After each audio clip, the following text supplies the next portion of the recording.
And now I don't need my coffee. Hi, everybody. Welcome to Inside Scoop with Sue. We're happy to have you here this morning. And today, our guest is Dr. Seku Gathers.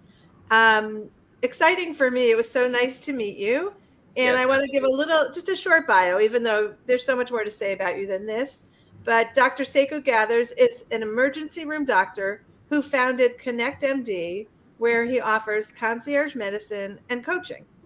So, our topic for today is um, it's the idea that parents play a role in how high their kids soar, Yeah. which is powerful. And we want to think that, but we don't always know what that looks like. So, you know, how do we actually play the role? We know the end game that we want. We want our kids to flourish. Yeah. How do we not get in their way? How do we help them flourish? You're not getting in their way is difficult, right? Because Oh, sometimes yeah. people are kind of overzealous about wanting to help them. But I think one of the main things as parents is we need to be able to let our children experience what the world has to offer, right? But more specifically, let them or allow them to figure out what they have to offer the world, right? There has to be some synergy there. And I think through some of the things that we may get into, you can create that opportunity for them. Okay. I don't know what that looks like as a parent. So give me like top two of what I could be doing, and then maybe even a top two of what I should stop doing. Great question. So I think it starts really with listening. And when I say listening, it's not like, our typical parental conversation, which is, sit down, daughter or son, and listen to my speech, right? That I've They love that. They just right, love that. right. The listening is really about a couple things. So asking open-ended questions, but more so not like direct listening, but what I call like almost like secondary listening. So paying attention to what they're talking about with their friends, what conversations that they're having with you, maybe what's on their feed, right? You really want to get a sense of what's sort of dominating their internal world, right? And then once you have that insight, then you can be able to start to create some experiences for them. But I think it really starts with having a good sense of what they really need, and that comes from really just listening. That's And so you can, and interesting. another thing is you can also another thing I tell people sometimes is listen to or talk to the parents of the friends, right? Because there you also can get some parallel information about what your child's going through. Well, it's interesting because listen, you just took the pressure off us in terms of like not being good listeners when we're sitting with them and saying we need to have a conversation. But it's listening to the messages they're sending us, which is so it's kind of liberating. It's Yeah, easier to do that. yeah, So absolutely. um, the flip side of that, which I think we don't do well, is that the expectation that our kids will listen to us. And is that like a generational thing? I mean, our parents expected us to listen to them, and we mostly did. How Yeah, is it today? A reasonable expectation? it is a very unreasonable expectation. I think it worked. Well, I'll say it worked in quotations in in my generation and generations before. But I think what ultimately ended up happening is you had a lot of children who grew up to be adults that were sort of disenfranchised with their life. There's a term I use called life plagiarism. And I see that sometimes with clients where, they've lived, let's say 20, 30, 40 years and then realize, wait a minute, this wasn't my vision. I was just listening to what my parents had to say. So I think, in that sense, we really need to allow them to sort of, talk and listen and, we try to have an empowering conversation with them so that when they're making decisions in life, we know that it's something that's coming from a real place and not just like some cultural program. It's a little bit of like letting them be in their own driver's seat for their own life, Yeah. which is it's really hard to do that because we just know so much more than we're so much smarter than them about them. Which I say with the laughter, but there's totally that feeling as a parent, like I have a plan for you because I know what you should be doing. Right. How do we get out of that mindset? Well, it's interesting because my parents had way less. Well, I shouldn't say that. When I was growing up, I had way less access to information than my kids do now. And going forward, my kids will probably have way less information to their kids. So you really have to have these conversations where you respect your child's the information or the knowledge that they do bring, and that the conversation focuses on their agency, right? That they actually do have some power and some control in their life. And so I think if you have the conversation based around that premise, then it makes it a lot easier not only for them to listen, but them for to actually do what you're recommending. I'm thinking about some of the dreams that my kids have had that were unrealistic. Mm. Well, I mean, that's not fair to say. With my adult headspace, I saw unrealistic. Um, do I? Is it a question of me trusting my kid to know what they want, or is there an infusion of reality in there also from me as a parent? It's interesting. I think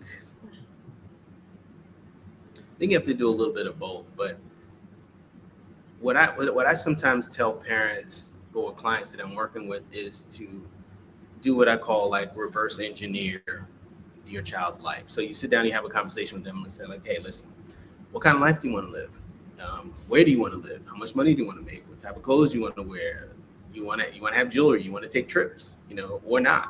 Right? What does that look like?" And then based on that conversation, you can come up with a realistic number, right? Like, all right, well, based on your life, you should be making around this per year. And then reverse engineering. Does that thing that you want to do that you're so passionate about now, does that fit into that?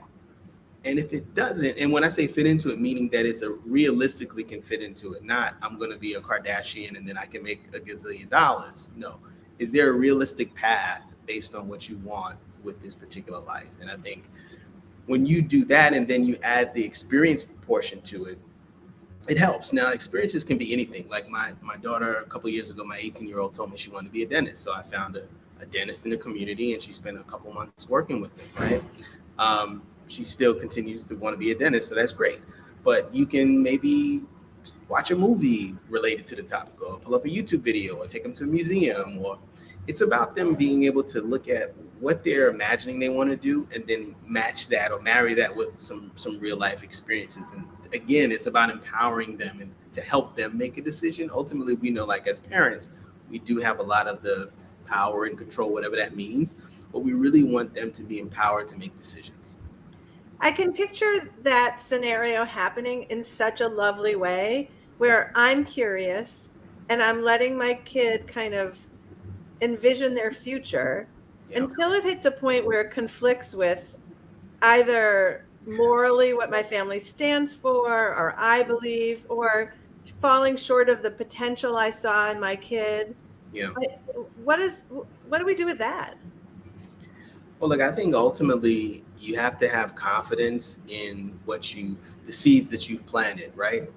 And not just then, but I mean, you've had a whole lifetime with your child. So there's been lessons. They've watched you as you lived, right?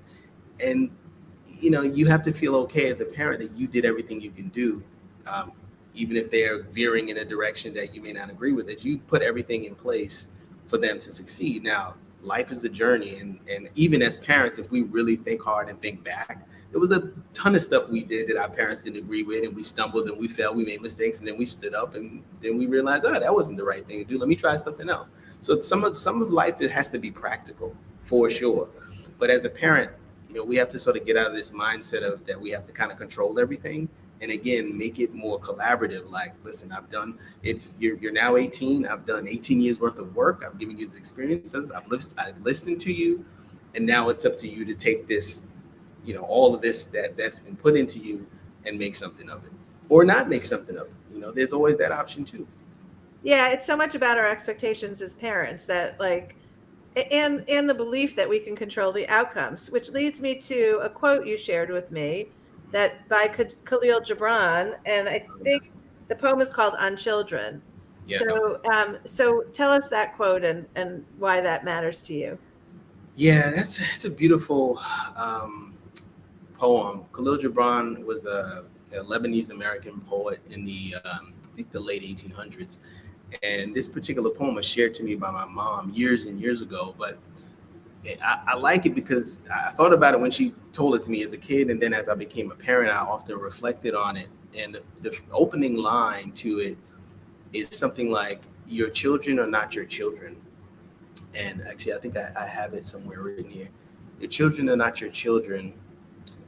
Um, they are the sons and daughters of life's longings for itself, right? So the idea that we don't own them, right? That we're just sort of gifted them, and then we to do something with. And the couple of stanzas down, he says that you are bows from which your children as living, you, meaning the parent, are the bows from which your children as living arrows are sent forth. And so the net for me has always been like, I owe my daughters everything I have to give them. They don't owe me anything, right? It's my job to help them, to guide them, to give them the strength to propel in forth in their journey. So that's why I love that poem, because I think a lot of parents, and even I could see how I could even think this way. We feel like we own our children, like they should do what we want them to do, and that's not really, when you really think about it holistically, that's not really the way to parent, I don't think. Well, it's for sure when their kids hit adolescence. And then but there's this other story when they're newborn and little where we are driving.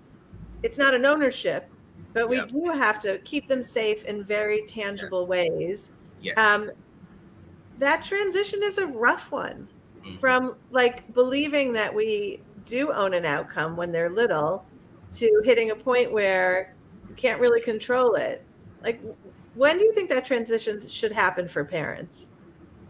I think it's a great question. I think every child is different, and so it's really, there's no age, right? Somebody might be 14 and be ready for the reins to start loosening a little bit, and somebody else might be 20.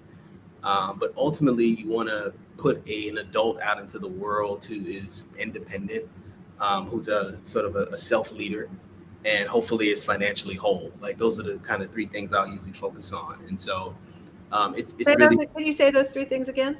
I said that they're a good decision maker, right? They're a self leader, right? And by self leadership, I mean they're not easily swayed by external forces. That they have something strong inside themselves that allow them to say, you know what, I actually want to do this, not that, right? Because that becomes very important, and it's difficult when you're a teen, right? Peer pressure is a real thing, but as you get older and as you grow and as you become an adult, you realize how important that is. That sort of self leadership. I always say real leadership is self leadership, and then financially whole, the third part, right? That they can self-sustain themselves in this country, in this world. And so I think that being the goal, you just have to sort of pay attention. Like my 18-year-old, she's 45, right? But I have two younger ones. I mean, I'm still watching them progress, but I could see how maybe the baby, the 4-year-old, she might need a little more parenting as she gets older. So it just depends. But I remember mine. I was 26, and my dad told me, you know what, you're good. I'm a consultant from now on. I remember him saying that, and it felt good. It felt good. That's so funny to acknowledge, like almost a graduation, like, yeah. So And in my house, it was at my graduation for med oh, school. really? That's excellent. In my house, we still ponder if independence. So they're all financially independent, except they're still on our family phone plan. So I don't know. Does that count, or It is that doesn't just count. It that doesn't doesn't count? count. No, they need to come off tomorrow. Well, I don't know. I don't know. Maybe mom needs to hold on a little bit.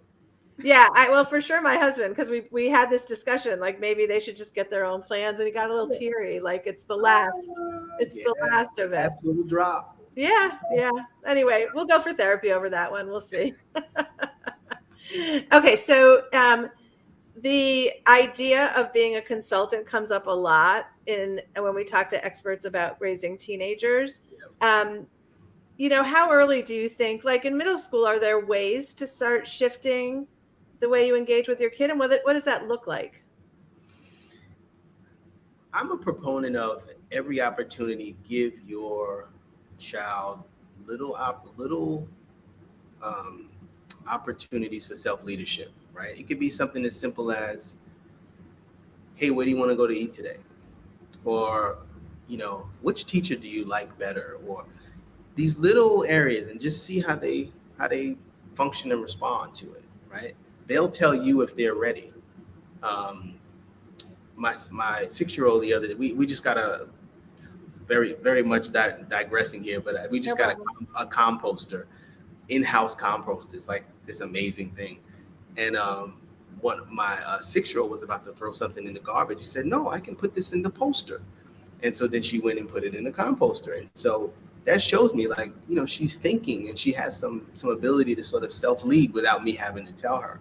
And and we never told her to put anything in the composter. She just in her own mind realized, oh, this is an option for me now. And so I think And well, you also didn't jump in and say, let me do it for you.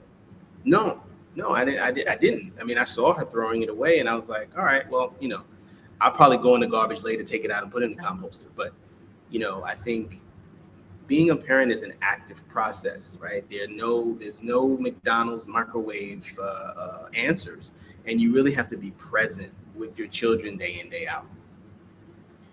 And have you seen in your practice that COVID has changed this whole story? Are you changing the advice you're giving in your coaching practice? I mean, the only thing COVID has really added is more stress, right? So whatever, stress, anti-stress techniques I would talk to folks about before, we're just doing that and just doing more. But it's really, COVID has obviously changed the way we live, and created a whole, post-traumatic pandemic syndrome, right? But it's really about just the anxiety and stress of not knowing what's next, right? That sort of feeling, and particularly with kids, it's kind of tough. They're not sure what college is going to be like, if they're going to get to go to their prom, their high school graduation, like all of these things that are normally just, this is what we do. Now it's different. So there's no more givens. Correct. Okay, so what are you seeing? If you could give us like one tool you're giving kids that you're seeing are most effective to kind of weather the anxiety. Focus on what's real, right? Not conjecture. Not, oh, we're about to have another wave. Slow down. Do we have a wave? Okay, and if we do, then what are we doing about it? So it's really about focusing on the science, right? If you're vaccinated and boosted, the likelihood that you have any type of adverse, deathly illness is extremely low. Children below 12 are rarely symptomatic, and if they are, it's usually a fever for a day and they're fine. So really focusing on the facts, because the whole thing with anxiety and fear is, fear stands for false evidence appearing real. So it's like, what's going to happen, and trying to project forth versus just staying in today and dealing with what we need to deal with. So the what ifs are not going to help you. No, what ifs are your enemy. Focus on what's real. Okay, as we wrap this up, do you have anything else you like? What do you tell parents in general that you feel like you see a light bulb go on, and they're like, wow, I can really do this? Well, I'll say this. The thing I tell parents that they don't always like, but over time it helps their parenting, is what we talked about with Khalil Gibran, which is you don't own your children. You don't own them. You're here to help them, but we don't own them. And so releasing a little bit of that control, and particularly as they get older, more so partnering in their success rather than telling them what to do, it's going to make for a much better relationship and probably more successful child. That's such a note to end on, because many of us grew up in a house where someone said to us, when you live under my roof, you live by my rules. Absolutely. And that doesn't really work today. So this idea that I don't own you. And then, I think the thing, Susan, is they're not wrong. I mean, sometimes I'll say that to my kids now, and I'm not wrong. The fact is, they do live under the roof. But when you start talking about personhood and, the ability to be empowered and have agency, that's a little different. And so you can still make it clear, like, my house, my rules, but you also have the wherewithal, the ability, the support to flourish out there. And I think that's really the point. Well, also, I mean, I can vividly remember being told, while you're in my house under my rules, and I felt like I didn't have agency. I remember being a kid feeling like I can't wait to have my own agency and not have to respond to that comment. So even if you're saying it in your house, it's probably not the most productive way to move forward with your kid.